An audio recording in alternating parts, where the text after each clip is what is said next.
Fala galera, eu quero conversar com você sobre a relação do namoro e o direito. Vamos conversar um pouquinho sobre eventuais consequências jurídicas ou não do namoro dentro do direito. E para começo de conversa, eu preciso deixar claro que o namoro ele não possui uma natureza jurídica dentro do direito de família.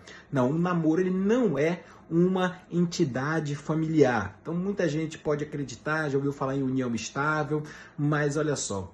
A união estável, ela já possui natureza jurídica, enquanto que o namoro não. O namoro é irrelevante para o direito de família.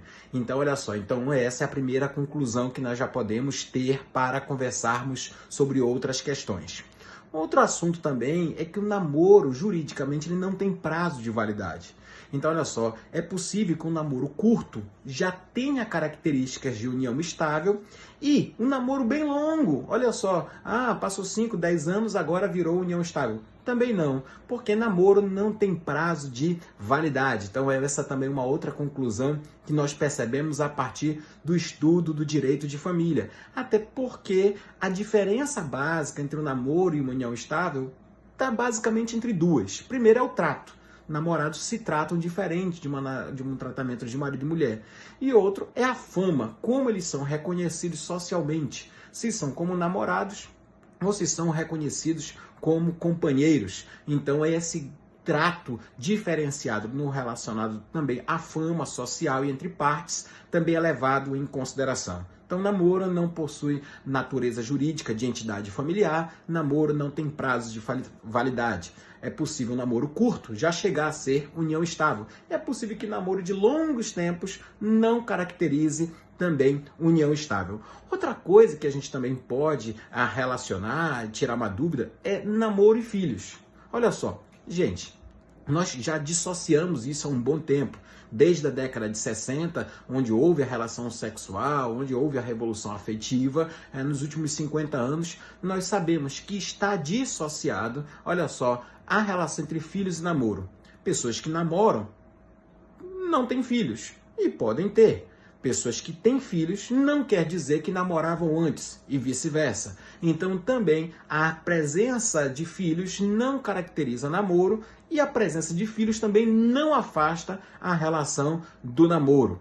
Outra questão também, que eu sei que se eu falasse isso há 60 anos eu seria espantado, mas hoje não, é que é a relação sexual e namoro. Isso aí também já foi superado há muito tempo, há cerca de 60 anos, hoje é corriqueiro que casais de namoro, antigamente, 60, 70 anos, se um casal tivesse relação sexual, bem, aqui já não é mais namoro, já virou marido e mulher, já mudou tudo, já, o menino já mexeu com ela e etc. Agora não. Então, cuidado também que relações sexuais e namoro são entes totalmente também dissociados na realidade social de hoje. E aí, a gente avançando um pouquinho, eu fiz aqui um roteirinho aqui de perguntas, será então que dentro do namoro a gente não poderia extrair nenhuma consequência jurídica?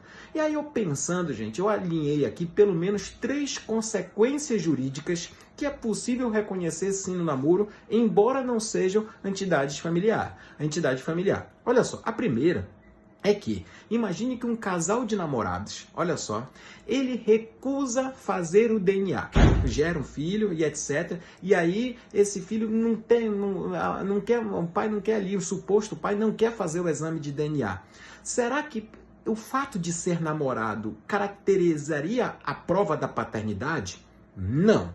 Mas olha só, vamos pensar um pouquinho dentro do contexto probatório. A existência de um namoro com lastro probatório e somado à negativa desse suposto pai em fazer o exame de DNA, será que não viraria ali um indício de prova para o juiz fixar a presunção da paternidade? Olha só, negativa do DNA, mais existência de namoro. Não estou dizendo que o namoro gera a consequência jurídica da paternidade, mas se a gente combinar esses dois, possivelmente ali vai gerar, né, essa paternidade. Então essa é a questão que eu trouxe para que nós possamos refletir. Um segundo caso, olha só, de uma consequência jurídica. Namorado que nega, olha só, a paternidade do futuro filho da grávida. Mas olha só, lembra que para a fixação de alimentos gravídicos, lá na Lei 11.804, Lei dos Alimentos Gravídicos, você não precisa da paternidade.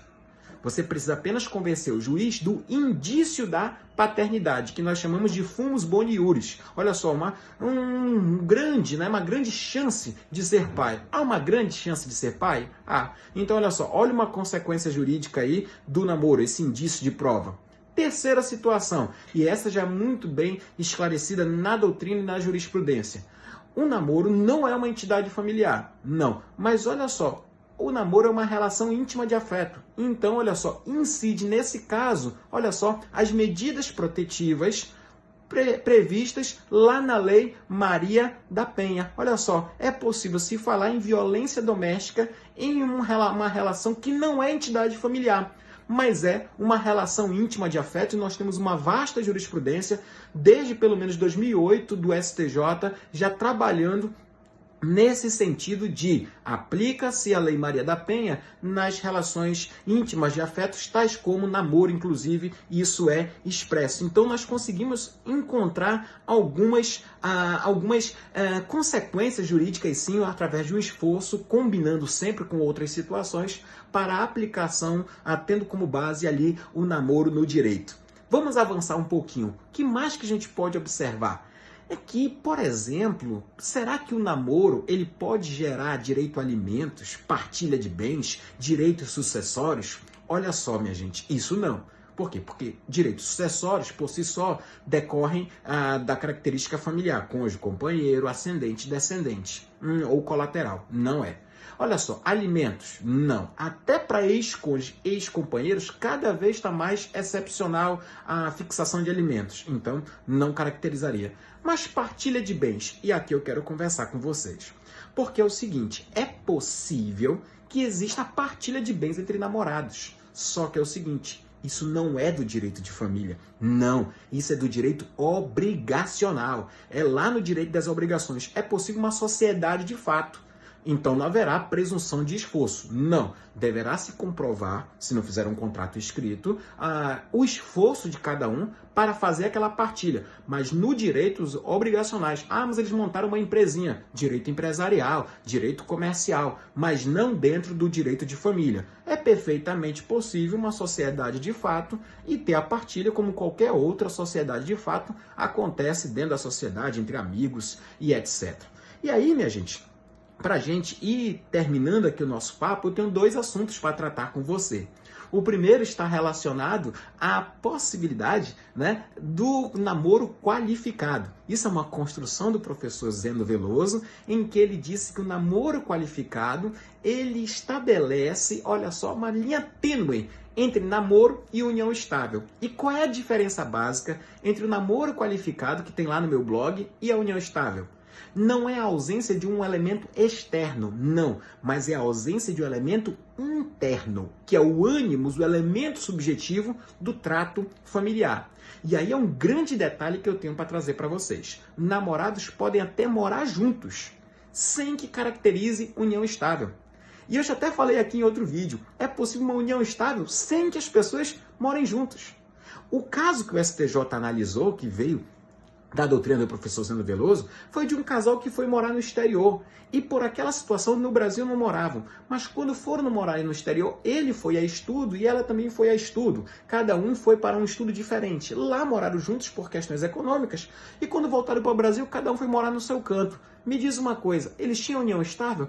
Não, nesse caso ficou demonstrado que a união era um namoro de pessoas viajam, ficam juntos, passam o fim de semana juntos e etc. Mas não caracterizou união estável porque o simples fundamento de dizer que morou junto era para caracterizar ali naquela situação união estável, não tinha nenhum fundamento. E para terminar, minha gente, contrato de namoro. Contrato de namoro, que muita gente já até chamou de contrato antinamoro. Olha só, na verdade, a doutrina aí tem muita conversa, mas é uma declaração de vontade em que eles estão ali dizendo que estão namorando, mas que na verdade eles querem dizer que não estão em união estável.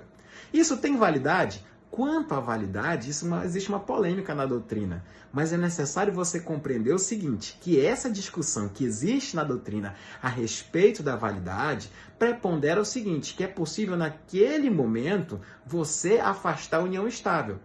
Mas, olha só, não tem o condão de posteriormente se caracterizar como união, de impedir a caracterização da união estável. Porque lembre-se, a união estável é um fato da vida, não é uma folha de papel, como é ali uma mudança de registro que você vai afastar um fato da vida. Não é essa folha de papel que vai afastar. Mas olha só, uma dica prática. O que pode ser colocado no contrato de namoro, e isso já se faz, é que está afastando a união estável, mas pode colocar também clausulando o seguinte, já que eles querem ter uma segurança jurídica patrimonial, uma segurança para proteger eventual confusão patrimonial, que se caracterizado for união estável, que venha ali ser fixado o regime de bens como da separação total de bens. Por exemplo, aí está afastando de uma vez por todas, até se for caracterizado união estável, estará afastando ali qualquer partilha, qualquer comunhão de bens que eventualmente poderia ser dada pela comunhão parcial de bens, uma vez que houve silêncio na fixação de um contrato escrito.